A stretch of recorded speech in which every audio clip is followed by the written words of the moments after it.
Yet again.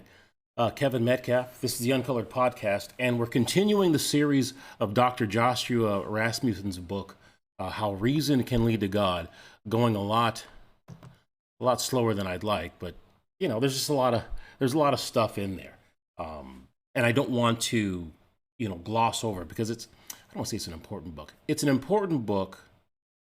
It's an important book if you really want to understand how to develop ideas, how to understand ideas. It's not just about philosophy. I think this is really an everyday,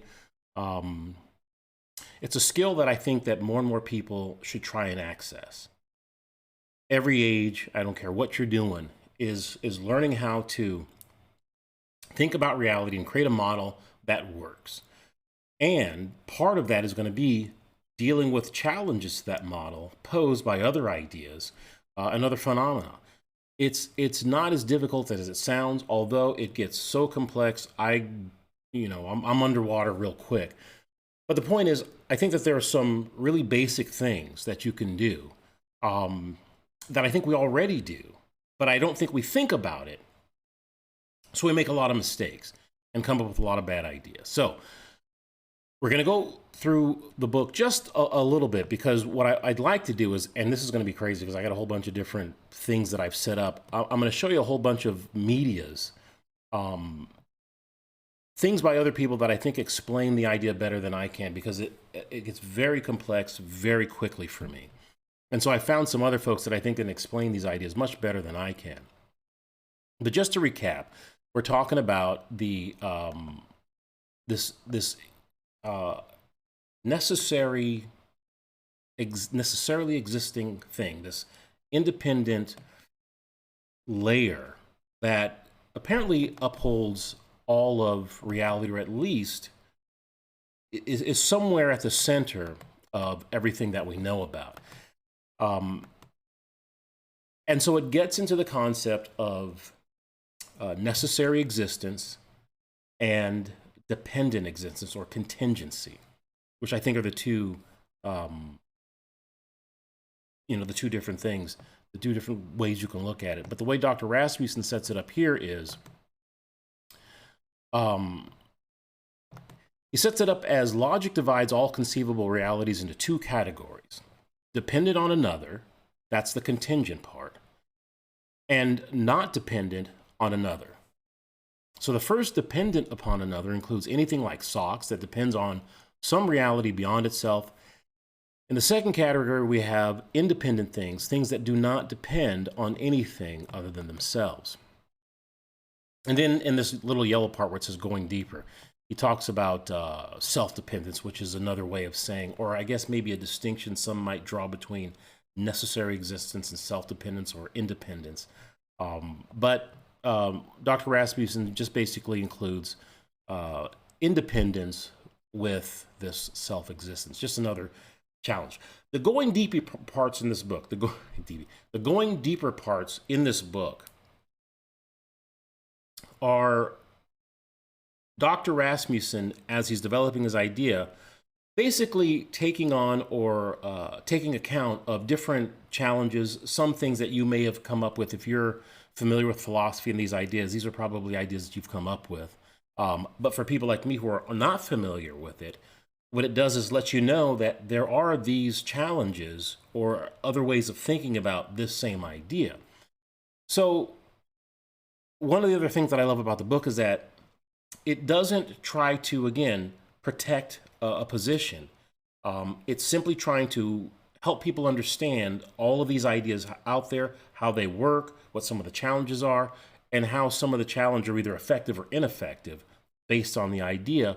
And those are the kind of skills that you have to get good at, in my opinion, so that you can develop a model of reality that actually works. You can't ignore other ideas, other challenges that affect the strength of your own idea, which is, again, unfortunately, you see a lot of that out there.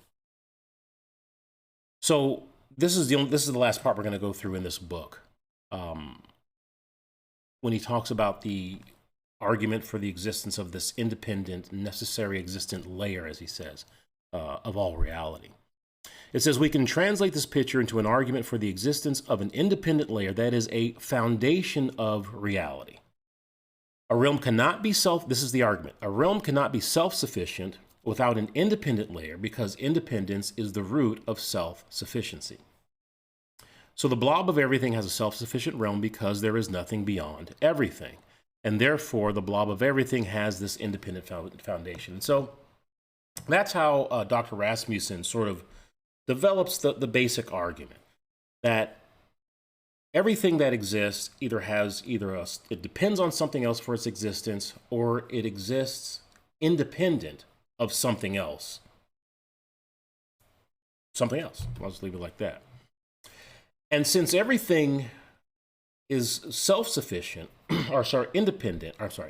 contingent, that must mean that there's something in there that isn't dependent on something else for its existence, and it can't be outside of the blob of everything. So it must be contained within this reality, this world, or whatever you want to call it, this blob as he calls it. And one challenge that immediately came to mind for me was what a lot of people talk about is infinite regress, or the infinity of the past. So what people will posit is that because the past is infinite and there was really no beginning to reality, then there's no need for this necessary foundation. And Dr. Rasmussen will talk about it later on. But he also mentioned it earlier on, I think is in the second chapter, where he said, whether you think that there's an infinite past or whether you think the universe had a beginning, it really doesn't matter. Dr. Rasmussen says that his idea works both ways, so it doesn't matter. But I thought it would be important to just look at some of the arguments for an infinite past, or why an infinite past seems unlikely, or the challenges to this idea of an infinite past. But again, it doesn't say that it's false. It simply says that there's some significant challenges to the idea that past events go on into infinity, which is one of the challenges to Joshua Rasmussen's idea. So there's a couple of books that I found that that I think deal with this this topic. One of them is one that I've read that I really liked. It's by Robert Spitzer. It's called New Proofs for the Existence of God. And Dr. Spitzer spends a considerable amount of time dealing with this idea of infinite regress and why he argues against the possibility that there can be a succession of events into the past. Now, and I have to distinguish between the abstract infinity and what they're calling an instantiated infinity. An abstract infinity is like numbers. They do it all the time in math. There's a whole set theory that deals with infinite math. Infinite sets. So as a concept, there's no problem with infinity. What the argument here is against the infinity of the past is that for there to be a past infinity, that would mean that whatever event that occurs, since they don't all exist together unless you go for a B theory of time, that's a whole other thing I can't get my head around. But in the, I guess what we would say commonly accepted A theory of time, then all of the events don't exist simultaneously, which means they happen one after another. And so the impossible part, which is argued by people like Spitzer, is that it's impossible to stack a bunch of events together on infinitely into the past. And we'll look at some of the arguments as to why. Another book by Dr. Craig, that's not it. Here it is, Time and Eternity by William Lane Craig, where he deals with the problem with, well, it really is a comprehensive volume talking about God's existence to time. But part of that book, a large part of that, or a significant portion of that book, deals with these infinite regress ideas and why Dr. Craig thinks they're untenable. And finally, this is one by Dr. Rasmussen and Dr. Alex Proust. Alex Proust is a serious thinker. I find him less accessible than Dr. Rasmussen, but I find it impressive that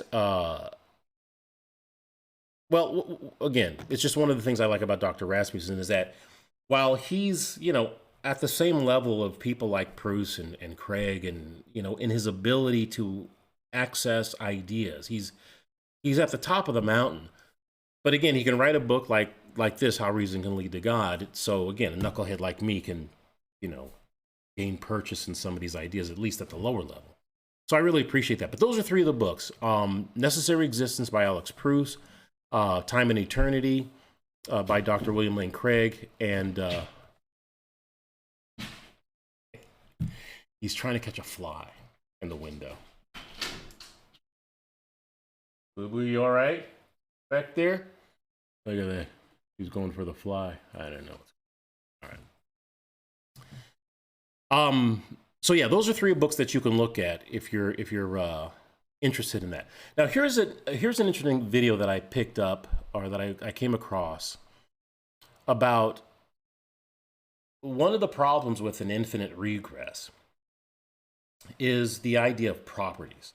And so things have properties like, color, size, these kinds of things. If you look at something, it has all of these properties to it. Everything you look at has a property of something. Your desk is hard. That's a property, those kinds of things. Maybe not. I don't know. Maybe I'm explaining it right. But anyway, the idea is that whatever this thing has, whatever property it has, it either has it in itself or it got it from something else. And so for something to get its property from something else would mean that this something else had to have that property.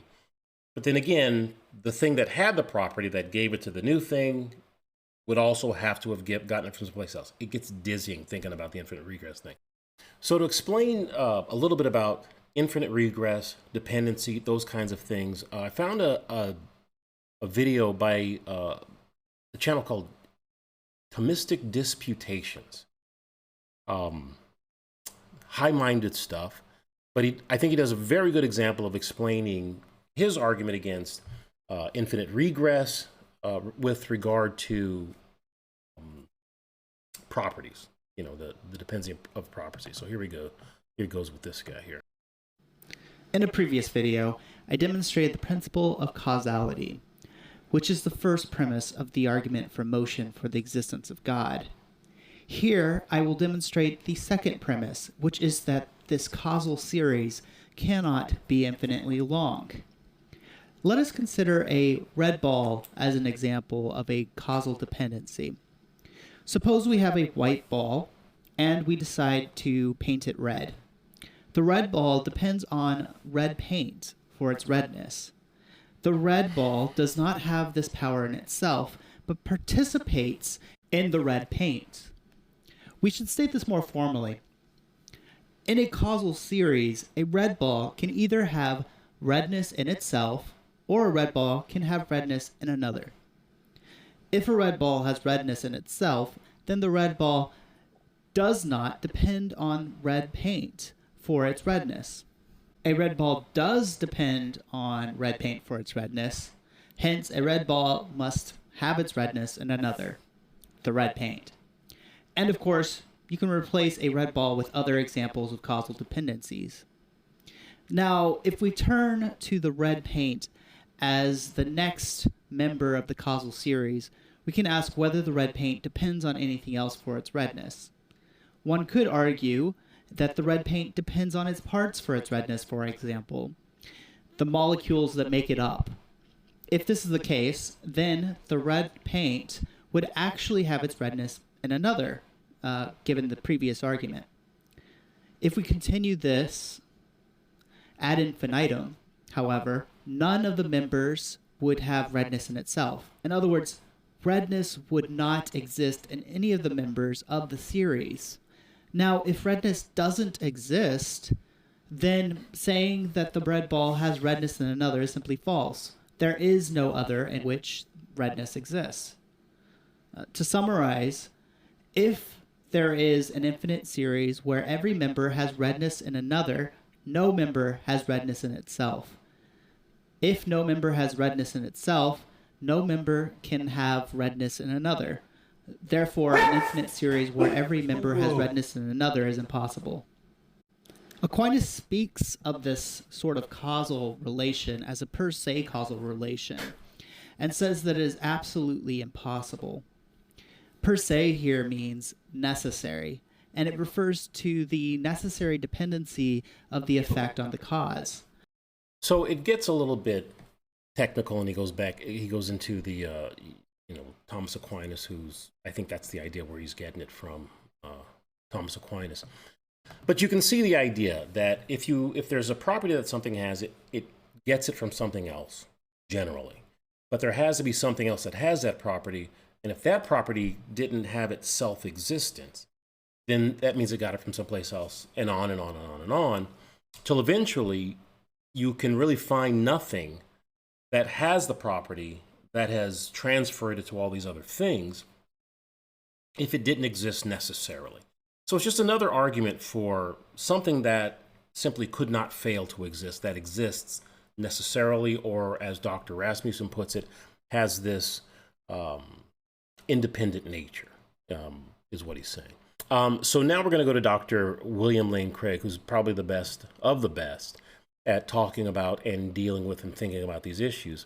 And he's giving one of his in the middle of one of his many debates on the topic of God's existence. And in this particular part, he's given an argument against the possibility of an infinite series of events being stacked one behind the other. So let's see if this one will work.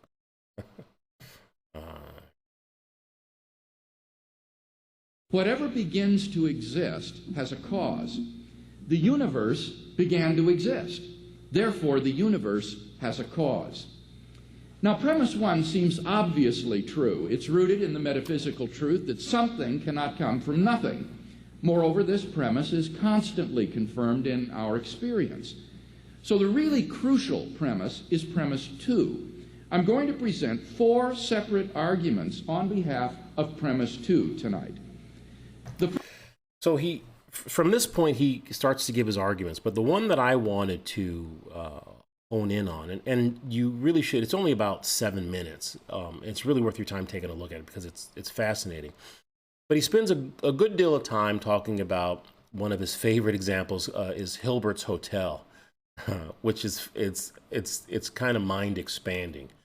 But what I'm going to do is get you to what I think is more pertinent to this one, is talking about, again, this inability to stack events one after another. Argument that I'll give on behalf of premise 2 is based on the impossibility of forming an actually infinite number of things by adding one member after another. It goes like this. A collection formed by adding one member after another cannot be actually infinite. The series of past events is a collection formed by adding one member after another. Therefore, the series of past events cannot be actually infinite. Now, once again, premise 2 seems pretty obvious. The series of past events is not a collection, all of whose members coexist. Rather, it's a collection that was formed by adding one member at a time. So the crucial premise is premise 1, that a collection formed by adding one member after another cannot be actually infinite. Sometimes this is described as the impossibility of traversing the infinite.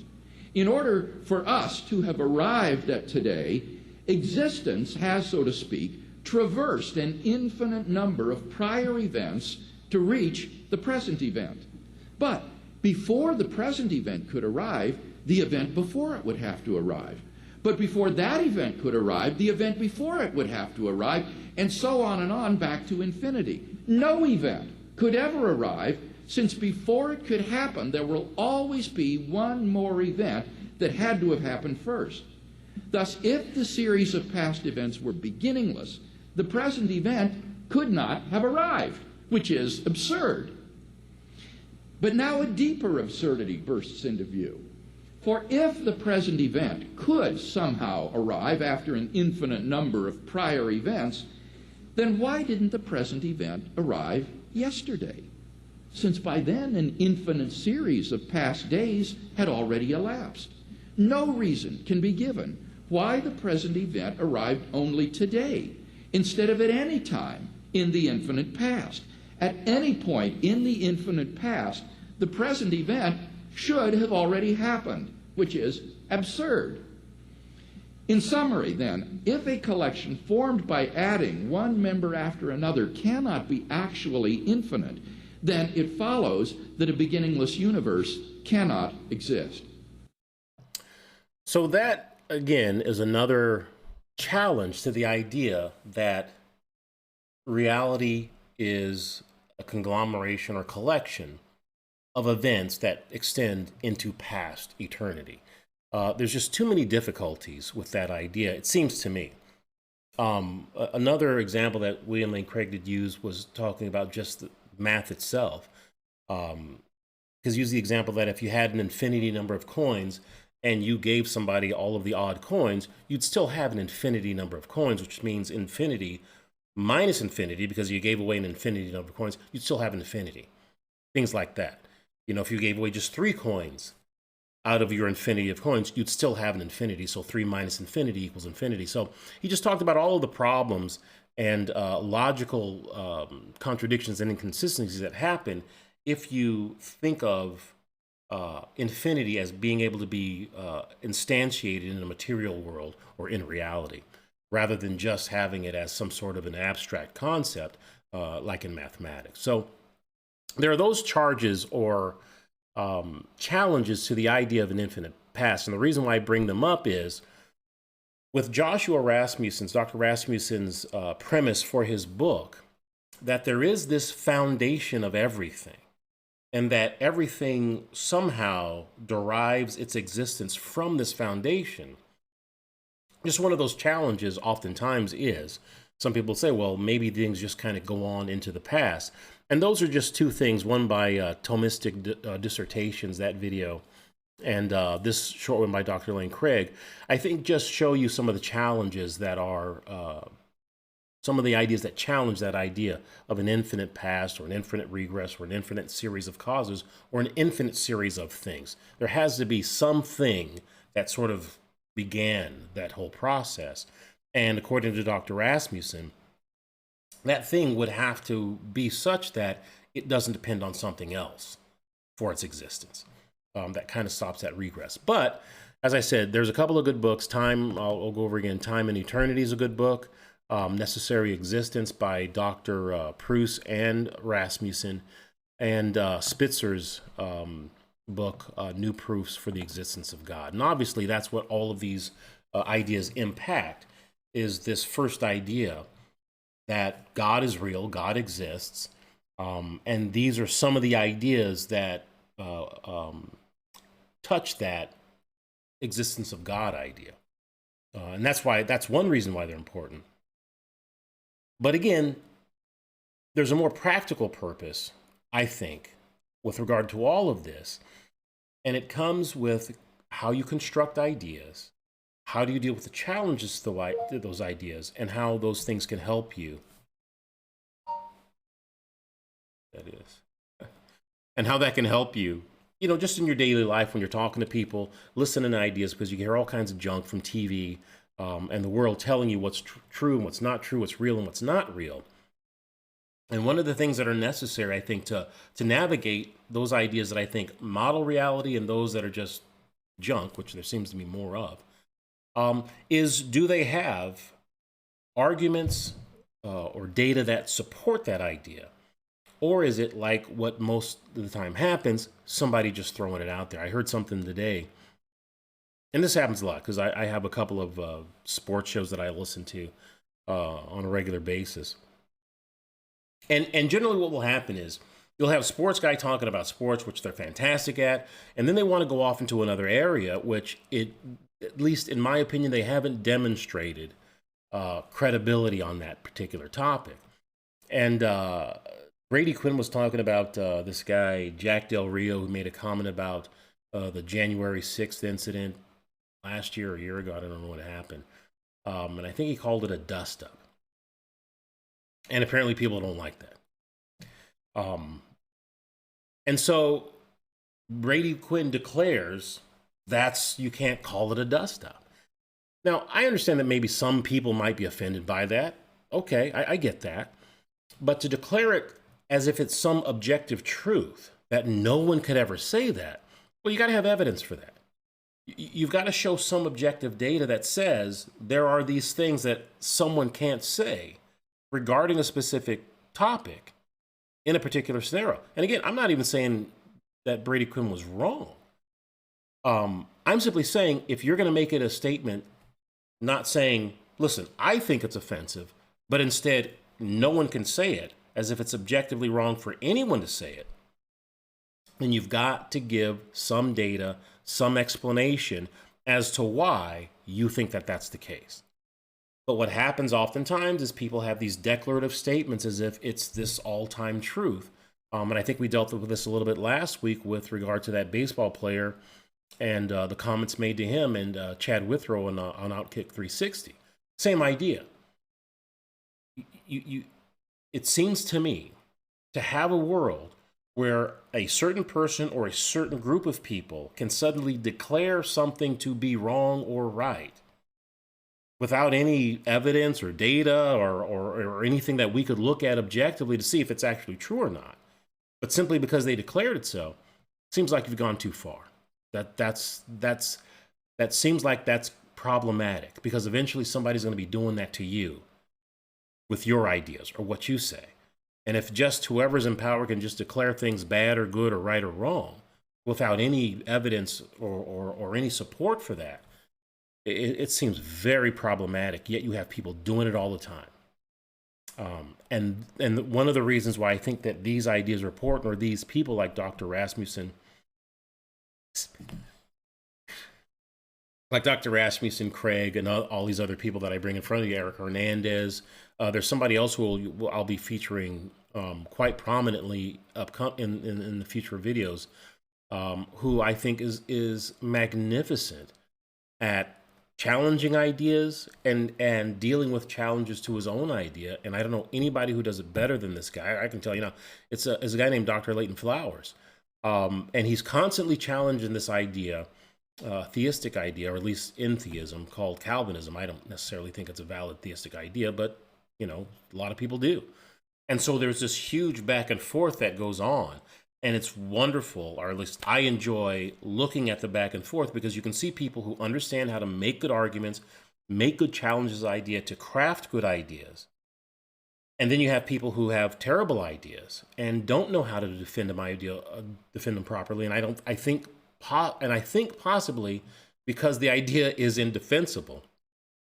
But you can see the right way, I think, to respond to these kinds of ideas, or any kind of idea. And then you can see how people who aren't that good at it do it. And so I'll probably be highlighting Dr. Flowers a lot in future videos, because I think he's fantastic at it. But the point is, if you've got an idea, if you think that there's something that's true, you really have to have evidence and data that supports it. And that evidence and data has to have, at some point, considered all of the challenges to that idea and why they are successful or why they're not successful. Otherwise, your idea fails or is just a weak idea. And I think too many of us have weak ideas, and I would include myself. And I think this kind of exercise gets it. All right, I said that enough. Now, what I'm going to end with is, what we've done is present Dr. Rasmussen's idea, and we've also presented some of the challenges to the challenge of infinite regress, which is the challenge to Dr. Rasmussen's idea, at least one of the challenges.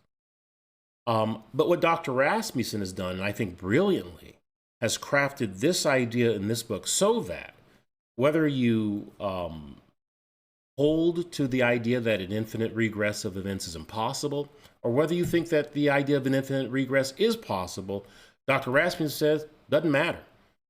This necessary or independently existing foundation is necessary either way. It works either way. And I think that's a brilliant way to craft an idea. So I'll let Dr. Rasmussen explain that to you. Let me see if I can. Let's see what happens here. If you are watching this video, you probably care more about truth than about defending a tribe. In this video, I want to bring to light a truth that has been obscured in the tribal battles over ideas. I wanted to pause it right there because I think that's an important distinction that he makes.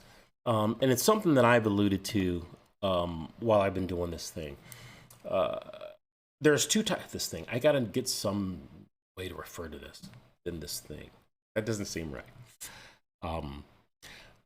But I referred to this idea that there's two kinds of people. There are kinds of people who are actually looking to understand what the real world is like, to have an accurate model of reality. And then I think you have people who seems to be the vast majority of people, but who knows? It might be just a small, loud contingent. But it didn't seem like they care about truth at all. They care about protecting a worldview. And the way Dr. Rasmussen describes it is, you care about truth over tribes. And this tribe is this idea of, I've got this group that I'm in, and I want to be a part of this group, and I want to defend this group, and I really don't care what's true. I really don't care what the arguments are out there against my idea. I'm not even going to take them on. I'm just going to create a bunch of straw man or belittle them or just ignore them altogether. Because I want my idea to be true. I want my worldview to be true. I want my tribe to succeed. And oftentimes, and I think always, that's going to put you in conflict with the truth. Because regardless of what tribe you think you belong to, there's some ideas that you have that are probably correct. There's also some ideas that you have that are probably incorrect. And if you're going to go at it as if, hey, whatever my tribe says is true, regardless of what's out there, regardless of what reality is actually like, or if you have superimposed, and this is what we're going to be looking at when I talk with Dr. Leighton Flowers, I think that there are a group of people who have superimposed their understanding of reality over truth. So they think it's the same thing. And once you've done that, it's impossible to correct your worldview. Because in your mind, there's no such thing as being wrong. And that's a dangerous place to be. But I wanted to highlight that because that's what I think it was great to hear Dr. Rasmussen make that point about truth over tribes. And let me see if I can get back to it without screwing it up. I probably screwed it up. Necessary foundation. His surprise makes sense. In the battle over ideas, people have built many arguments for a necessary foundation that cut against an infinite regress. For example, they argue that there was a first contingent thing that was caused by a necessary first cause. For this reason, skeptics of a necessary foundation often press skepticism of arguments for a finite regress. However, when we step outside the battle lines, we can see on reflection that an infinite regress does nothing to undermine the prospect of a necessary foundation. In fact, the opposite is so. Think about this with me. Imagine reality has persisted for an infinite amount of time. For example, perhaps the universe has always existed in an infinite series of expansions and contractions. On this infinite regress picture, existence has lasted forever. But how can that be? How can things persist so long? If we suppose there are some laws that somehow forbid the annihilation of everything, what prevents those laws from ceasing to exist at any moment? Why does the fundamental layer of reality, whatever it is, persist in existence, event after event after event? Let us not confuse the familiar with the insignificant. Continued existence is familiar. No one worries that the world and everything in it might vanish like vapor at any moment. But that's hardly insignificant. Why don't things vanish? What kind of foundation secures the continuation of existence? Reflection on this question is a key. And in your hand, this key can unlock many insights. In particular, we can see that necessary existence provides an explanation of infinite continuation. For if the ground layer of reality has necessary existence, that would explain why things persist indefinitely. Necessary existence predicts infinite persistence. To be clear, I'm not suggesting that a necessary foundation requires an eternal universe. It's a matter of debate whether a necessary foundation could transcend time altogether.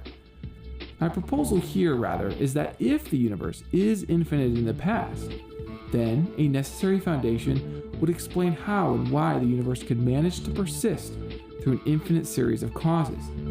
In other words, necessary existence secures infinite existence.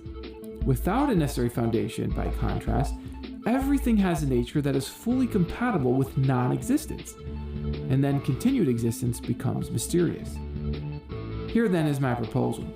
Rather than undermine a necessary foundation, an infinite regress actually points to a necessary foundation. Think about this proposal. Examine it, test it, build upon it. Why does this matter? I will close by highlighting 3 reasons I... So I'm going to stop it right there because it's, again, I would encourage you to go to Dr. Rasmussen's site. It's worldviewdesign.com and check it out. He has this really cool talent for taking just these really complex things and making that simple. Again, I mentioned this book, Necessary Existence, where him and that he wrote with Dr. Alex Proust. It's a deep book, and I'm sure there's folks out there who can read it, no problem. When I say deep, I mean beyond me, which may not be that deep. But my point is, when I read that book, there's just so much going on. I honestly, I get ringing in my ears. But then I can come here and look at the basic idea of what he's putting on the book. And so for somebody to be able to work on this high level and then to also distill the ideas down to a level where even I can understand it, not everybody can do that. William Lane Craig is fabulous at that. And Dr. Rasmussen is amazing at that. And I just can't tell you how much I appreciate that. Well, I could, but anyway, go to Worldview Design and take a look at Dr. Rasmussen's book, How Reason Can Lead to God. I'm just going to leave it right there as far as this goes. Again, complex ideas, lots going on there. You could spend a year just looking at these 2 ideas right here. But I just wanted to give you a flavor for what some of the challenges might be to Dr. Rasmussen's idea, and then some of the responses to those challenges as to why why an infinite regress is problematic.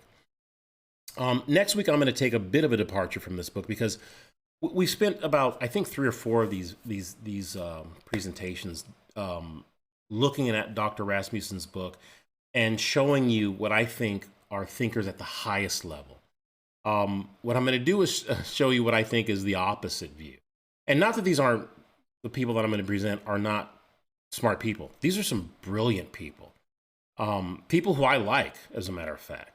But I find some of the arguments that they're making for the ideas that they're supporting, I find them problematic. And I don't think they deal with the challenges very well. And so I just want you to see from both sides what it looks like to do it the correct way and what I think is the incorrect way. And so next week we'll be looking at that. Because and the reason why I pick the people that I pick is because it's easy to criticize folks that you don't hold in high regard. But I think I don't want to say better, but critiquing people who you hold in high regard, I think is important, probably more important than critiquing people that you disagree with. Because it helps you, I think, get a mindset of objectivity, so that it's not whether you like the person or dislike the person. It's just you're practicing an art form, I think. That might be too much. But you're practicing thinking about things properly. And I think if you can do that with people that you disagree with and people who you agree with, both equally, I think you're doing it correctly. So that's why I don't like to, but that's why I will choose people who I hold in high regard to critique their ideas, because I think you should be able to do with people you like and people you don't like, agree with and disagree with the same effectiveness. And so we'll continue to contrast those things. So that's enough for me from this time. This was tough. I've got my little presentation thing, my OBS. There's like 8 different windows, and it's a skill to do that. I see people doing that, and they just do it seamlessly. I'm not able to do that yet, but I'll figure it out. What the hell? All right, that's enough of me. That's it. Please subscribe and those things. Thank you so much. I'll see you next time.